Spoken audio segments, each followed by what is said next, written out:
Babu suali wal futya inda rami aljimal. Mlango huu wazungumzia kuuliza swali na kutoa fatwa wakati wa kutupa vile vijiwe katika ibada ya haji. Ni ipi hukumu hapa? Anazungumzia mambo mawili. Swala la kumuuliza ali akiwa anatupa mawe, ina maana akiwa anafanya nini? Anatupa mawe. Hapa tutaona kwamba as-su'al wal futya ni mambo mawili: kuuliza swali alafu na kujibiwa na kupewa fatwa. Maana yake hapa ni ipi hukumu ya kumuuliza shekhe au kumuuliza mwanachuoni swali hali ya kuwa anashughulishwa na ibada nyingine, alafu ni ipi hukumu ya yeye kutoa fatwa wakati yuko kwenye ibada nyingine. Ramyul jimal, aljimar ni vile vijiwe vinavyotupwa katika haji siku ya 10, kuanzia siku ya 10, yani baada ya Arafa, siku inayofuata. Watu wakiamka wametoka Muzdalifa, wanaenda zao moja kwa moja katika viwanja vya Mina. Kule mbele wanaenda sehemu ambapo ni maalum kwa ajili ya kutupa vijiwe, ramyul jimal. Siku ya kwanza wanatupa kimoja, siku ya pili wanatupa vitatu, mpaka siku ya 3. Fahimu? Na vimepangwa kama hizo nguzo. Kwa hiyo wanaenda watu wanatupa vile vijiwe. Fahimu? Kwa hiyo mtu anashughulishwa na hiyo ibada ya kutupa, na mnajua inapokuwa kuna msongamano, anashughulika na kutupa. Na Mtume SAW alikuwa anashughulika na kutupa, yuko kwenye ibada hiyo. Anakuja mtu anafanya nini? Anauliza swali. Anasema Imam al-Bukhari rahimahullahu ta'ala,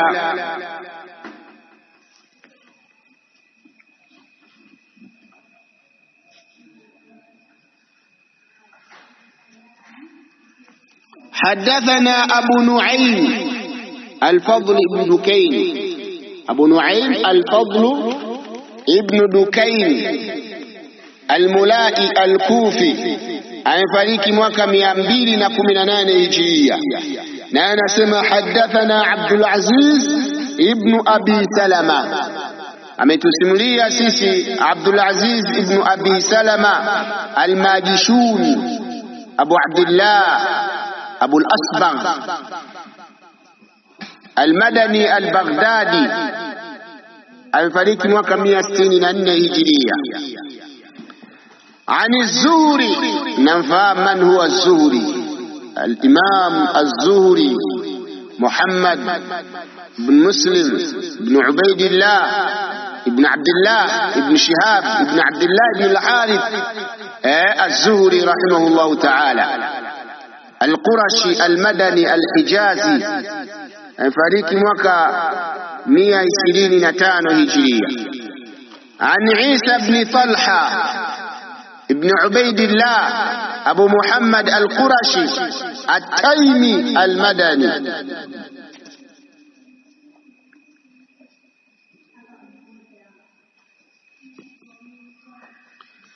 عن عبد الله بن عمرو، كتوك عبد الله بن عمرو بن العاص رضي الله عنهما،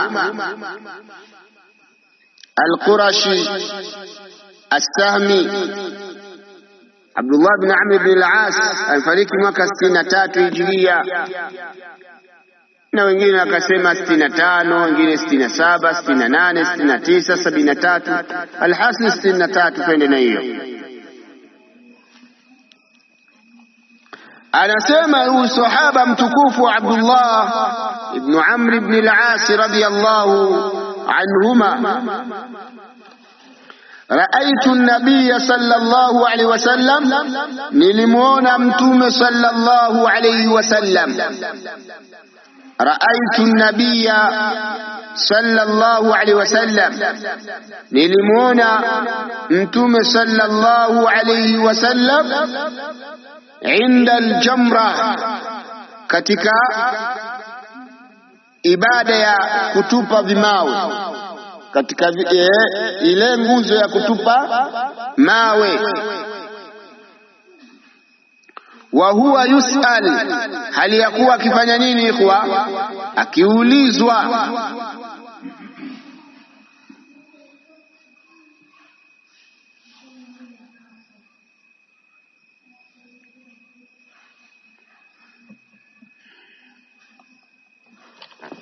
Alikuwa anashughulika na ibada ya ramyu aljamarat, ya kutupa mawe. Lakini hapo hapo watu wanauliza nini? Maswali. Wa huwa yus'al, na hali ya kuwa anaulizwa, anaendelea na ibada hiyo, kwa sababu ibada ya aljamra ni ramyu aljamra, ni ya kutupa yale mawe, ramyu aljamarat anatupa. Lakini hapo hapo anafanyaje? Anaulizwa maswali. Faqala rajulun, mmoja katika waulizaji akasema, ya Rasulullah, ewe mtume wa Allah, nahartu qabla an armiya, mimi nimechinja kabla ya kutupa mawe. Nimechinja kabla ya kutupa nini? Mawe. Kwa sababu miongoni katika ibada zinazofanyika siku hiyo ya 10 ni kuchinja na kutupa mawe. Simenielewa? Kuchinja, mahujaji wanachinja siku hiyo. Fahimu tumekwa? Vile vile wanatupa hayo mawe. Na haina wengine wanachukulia tu wanaenda kutupa mawe, ukirusha yale mawe unapiga sheitani. Simenielewa? Sio maana hii.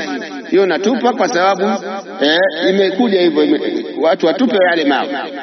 So kama unaenda kupiga sheitani, ndio maana mtu mwingine anatupa mawe yanaisha, anavua kiatu anatupa pia. Na matusi juu. Sababu mtu amemfungia shetani, amemfungashia mawe. Na ndio maana Mtume sallallahu alisema, bimithli hadha farnu wala taghlu, aliokota kijiwe kidogo cha size akasema, mfano wa hiki tumieni kutupa, wala msitupe mipaka. Kijiwe kidogo. Lakini mtu akifika pale anakuwa na hasira, sema mimi na hasira, huyu shetani alimeninywesha pombe sana, huyu shetani amenifanya mimi nikaua sana, nikazini sana, sasa leo atanikoma. Anachukua jiwe la hivi, umeelewa, anarusha. Mjawaona juhala katika msimu ambao unaona wajinga na vituko katika Uislamu, ni msimu wa hija. Umeelewa? Yani ni msimu unajifunza mengi sana. Unaona namna ujinga ulivyokaa katika Uislamu. Mwingine anaenda anavua kilemba, anarusha upa. Umeelewa? Unaona akina mama na wao wanakimbilia kununua nguo nyeupe, wanavaa vilemba ili na yeye aonekane ametoka hija. Yaani kuna mambo ya ajabu, kwa sababu siku hizi kwenda hija ni pasipoti, simelelewa na uwezo na pesa. Kwa hiyo haiangaliwi kituko kinachokwenda kule kikoje. Madamu mtu ana pesa anaweza kamua, sisi tushaenda hija sote. Hata huyu ndugu yetu huyu chizi naye tumpeleke. Simenelewa. Kwa hiyo wanampeleka yule chizi kule, aenda na anafanyishwa hija. Wewe ukiona umemwona chizi, ukija huko unasimulia watu, kule hija nimeona watu wanapiga push up, kumbe nimkuta chizi huko zimempanda huko, unajua anapiga push up, unasema hata Maka push up wanapiga. Fahimu tumeko. Mwingine anakuta amekaa na mwanamke tu, nimekuta kabisa kwenye Kaaba mtu kamshika mwanamke mkono, si mke wake labda. Fahimu tumeko. Kwa hiyo kuna vituko. Kule kuna watu wamevaa maisbali. Natuambia nini bwana? Isbali nimeona mwenyewe Maka. Saliondoka tu mjinga mwenzako na yeye kafanya isbali au kafanya uliyaona. Fahimu tumeko. Kwa hiyo pale kuna mambo mengi ya ajabu. Naam kwa. Kisha Mtume sallallahu alaihi wasallam Mtume akamwambia, irni wala haraj, haina shida, madamu umeshachinja wewe tupa tu, hamna tatizo, tupa tu mawe, hata kama umechinja kabla ya fanyaje ya kutupa. Alimjibu, alimpa fatwa hiyo, na Mtume anaendelea na ibada zake. Qala akhar, akaja mwingine akauliza, ya Rasulullah, halaqtu qabla an anhara, nimenyoa nywele kabla ya kuchinja, hii pia ikoje ya Rasul? Mimi nishanyoa. Na maswali hayo ni mengi ukiwa kwenye hija, tena ni Mtume wa Allah. Mtume kwa sababu ni ibada ngeni kwenye maisha yako. Yule kiongozi utakayeondoka na maana viongozi wengine wasiokuwa na huruma wakifika kule wanachomoka na wakimbia mahujaji. Akifika kule anatafuta nani chochoro yake, anakaa huko hamumpati, anakuja usiku kupanga ratiba ya kesho. Anaachia wanafunzi, nini mnakaa huko mtafanya hija vituko? Leo utaenda huko juu, unaanzia wapi? Unarudi huko, unarudi kule. Allah tukubalie hizi hija, hizi haji. Kuna watu wanaenda wanarudi, hakuna hija waliofanya. Fahimu? Na watu wanaopeleka watu mahujaji wamche Allah tabaraka taala, wao wanachokilenga ni hela tu. Umeelewa? Yeye akishakufikisha, bali mimi nimeshuhudia watu wanapeleka mahujaji wao hawaswali, yuko zake tu hotelini. Umeelewa? Wala ayoni atakuja kumuona kwenye hija na penyewe atavaa, kwa sababu anapeleka mahujaji. Yani ile ibada yeye alimshughulisha, yana amekuja kibiashara zaidi. Fahimu? Wako watu hivyo, wala hajali mmehiji amjafanya hija wala ni akamwambia bwana wewe mtu mzima pita hapa nenda huko tafanya hija, watu wengi wako mchana huko. Fahimu? Ndio kafanya hija. Kwa hiyo nakuta ukiwa hauna mtu ya ikhwani, ibada ya hija haiangalii cha kusoma, kwamba wewe umesoma unaweza, yani unajua ogopa mahali ambapo mazingira ni mageni. Hata kama wewe ulikuwa ni shekhi, ifika kule Nuruddin Kishki alipeleka watu kule, watu wanatuambia akawaunui, yani akawafanyia watu talbia, akawahirimisha mahali ambapo sipo.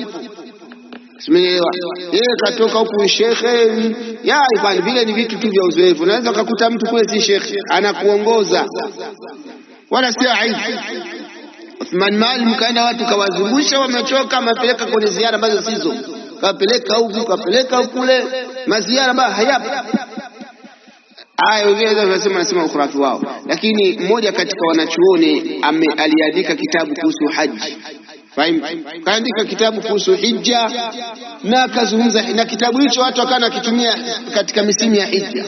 Siku alipoenda kuhiji, anaingia msikitini, anauliza mlinzi, ambia vipi hivi, natakiwa nianze kuswali raka mbili au nikazunguke Kaaba kwanza? Ambia wewe uko wapi? Mwanachuoni fulani ameandika kitabu mambo haya, kama unaingia msikitini ukusudii kufanya chochote na ukawa na swala kambili, au akamwelezea masala, soma hicho kitabu. Kumbe ana mwenye kitabu ndo yeye anayeuliza. Fahimu? Yeye ndo yeye. Ibn Hazmi na hivyo hivyo. Fahimu? Kwa sababu alikuwa hajawahi kuhiji, aliyofika kule badala ya kupiga ukitoka Swafa ukaenda Marwa, ukienda inahesabika mara moja, ukirudi inahesabika mara ngapi? Mbili. Kwa hiyo unatakiwa zunguke mara 7. Unatoka Swafa unaenda Marwa ni moja hiyo, ukitoka Marwa ukarudi Swafa ni ngapi?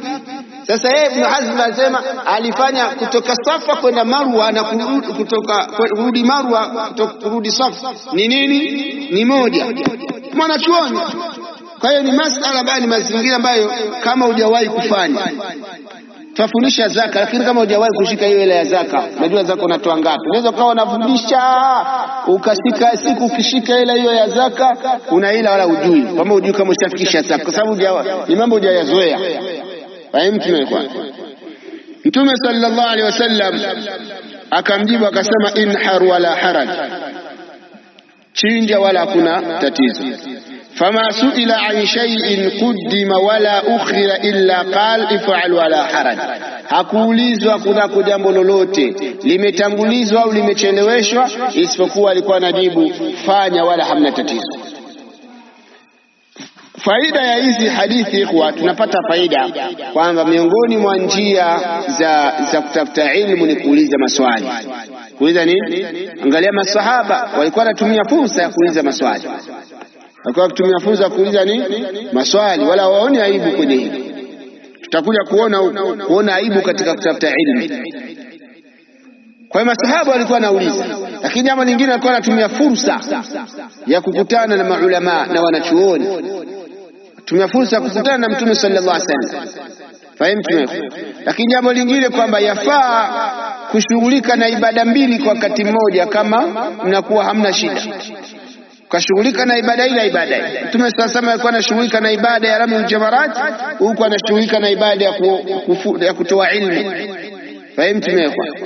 Lakini pia tunajifunza kwamba la yajuzu ta'khiru albayan an waqti alhaja, haifai kuchelewesha kubainisha jambo wakati linapokuwa linahitajika.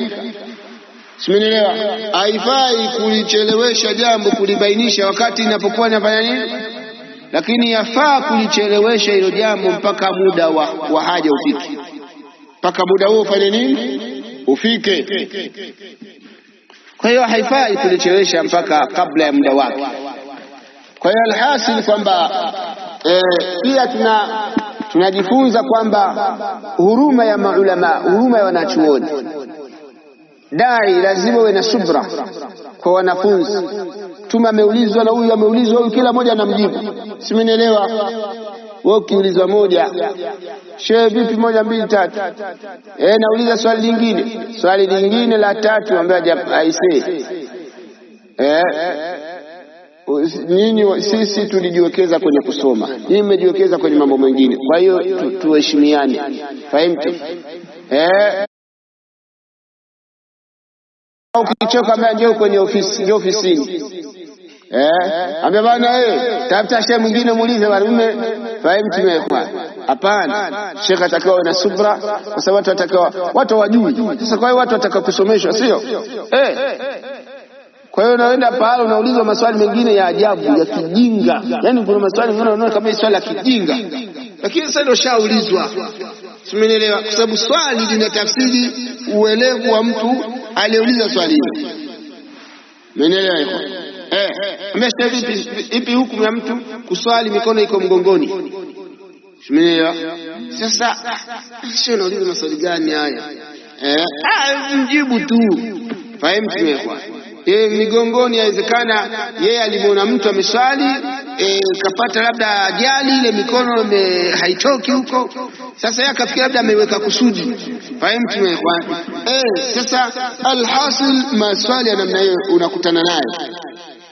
Kwa hiyo kuwa wavumilivu katika da'wa, asabru ala aladha fihi.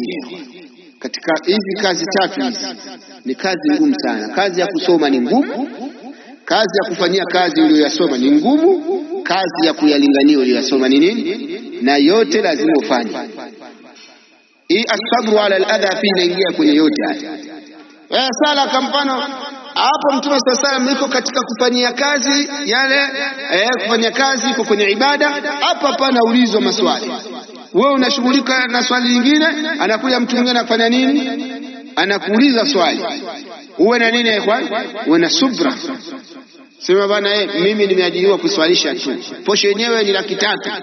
Sasa maswali mengi mnajazia, waambie idara waongeze posho alafu muulize maswali kwenye marakizi misikiti ya watu. Kwa hiyo alhasil kwamba sheikh anatakiwa awe na nini, lakini mwanafunzi kutumia fursa. Mwanafunzi pia anatakiwa kutumia nini? Fursa. Ukipata fursa wewe ya kukutana na mashekhe, itumie hiyo. Umeelewa? Lakini sasa hivi watu mashehe wamewazoea, wanawachukulia kama nani, kama machinga. Umeelewa? Shehe mimi nitano, shehe tuko pamoja tu, haina shida. Mashehe tuko nao. Umeelewa? Hapana, kila mmoja na nafasi yake. Mwalimu awe na huruma kwa mwanafunzi na mwanafunzi awe na nini, na huruma na yeye na. Kwa hiyo atumie fursa, kwa sababu mashekhe wanakufa. Akifa shekhe mmoja kuja kumpata, kwa sababu wale hawaoteshwi kama mbegu za kisasa. Umeelewa Abu Amri? Hawaoteshwi kwamba tutaenda kuotesha. Amna, wale ni kwamba unajua mashekhe tunakujaga kuwaona wameshaibuka, ila ujui wamesoma somaji. Umeelewa? Wamesoma somaji, wamepata shida gani pale, wameshapatikana. Kwa hiyo kuwaona wameibuka ndivyo wanapopotea hivyo. Bana, kwa hiyo inakuaje? Kwa hiyo lazima tutumie fursa kufanya nini? Ya kusoma. Unapopata muda wa kukutana hawa masahaba wako haji, wamepata fursa ya kukutana na Mtume sallallahu alaihi wasallam, hawakusubiri, wao ni kutafuta ilmu. Na miongoni mwa malengo makubwa mtu anapoenda hija, kutekeleza ibada ya hija, aweke malengo pia kutafuta nini ya kutafuta ilmu. Kwa unapopata fursa, sikia shabab, pata fursa, umekuja Ibn Ma'in kusoma, uwezi jua kesho na kesho kutwa utakuwaje. Simenielewa? Na wewe na umri ndivyo unavyoenda. Yani umri unaenda. Muda huu haurudi. Unatakiwa utumie huo, utabaki ni historia katika maisha yako. Unatamani kama huu umri ungerudi na mimi ningefanya nini? Laita shababi yaudu, lau ujana ungerudi, fa ukhbirahu bima faala, ungerudi wa ujana ningewaambia kitu gani kimefanya uzee.